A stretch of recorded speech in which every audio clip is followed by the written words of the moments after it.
Hello and welcome to the StudyTravel TV studio in London. I'm Jenny Fennelly. And I'm Charlotte Darrell, bringing you the latest StudyTravel news stories. The headlines this week: Canada expands biometric requirements for study permits. Malvern International completes acquisition of Communicate School. And UK cross-party MPs and peers launch inquiry into international education sector. So, visa news from Canada to start off with. Yes, that's right. Canada has announced an expansion of its biometric collection programme, meaning study permit applicants from Europe, Africa and the Middle East will be required to submit biometrics from July 31st. Immigrations, Refugees and Citizenship Canada, or IRCC, said the move would strengthen Canada's immigration programs through effective screening. Students from visa-exempt countries heading to Canada for courses less than 6 months will not need to provide biometrics, and children under 14 are also exempt. IRCC said applicants should apply on its website initially, and they will then receive a biometrics instruction letter which will advise where, when and how to provide the biometric data required. To accommodate the increased demand, Canada will open a number of visa application centres later this year. Canada is the second major destination to expand its biometric system for student visas recently, following Australia's announcement in May. Now back to the UK, Malvern International, the parent company of the Malvern House ELT brand, has completed the acquisition of Manchester-based English provider Communicate School in a deal worth £2.34 million. Marcella Mace, principal of Communicate School, said they were determined to partner with a like-minded organisation and that their Manchester location was a perfect complement to the Malvern House London School.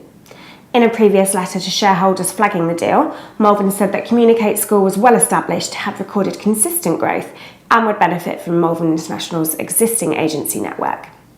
And staying in the UK, the all-party parliamentary group for international students, comprised of MPs and peers, has launched an inquiry into the opportunities and challenges in building a sustainable future for the sector. The inquiry will examine the impact in the classroom, in communities and regions, and on trade, diplomacy and soft power. The inquiry will report in October after gathering information from across all segments of the international education industry. And now for a roundup of some of the other news stories this week. And it seems the UK government must have been watching last week. After pleas from Universities UK, the Department of Education has this week confirmed that EU students commencing in 2019 to 2020 will have the same fee and loan status as domestic students for the duration of their course, regardless of Brexit outcomes. Study in Brazil, the inbound department of Brazilian agency association BELTA, has met with government departments to develop plans for promoting the country as a study destination. A dispute between China and Taiwan over the airline industry has heated up. Earlier this year, China called on carriers using its airspace to refer to Taiwan as part of China in their scheduling. In turn, the Taiwanese government is now urging citizens not to use the airlines that fulfill that request. English language quality assurance body NAAS has rebranded as NAAS Australia and released a suite of new logos to showcase its sub-brands. The US cities of Boston and New York remain the most expensive major study destinations for accommodation according to the latest analysis by Student.com, while Australia is the costliest country. And finally, Language School Association MEI welcomed an impromptu promotion of the sector when the Irish Prime Minister held a fringe meeting with 3 European leaders that studied English in Ireland.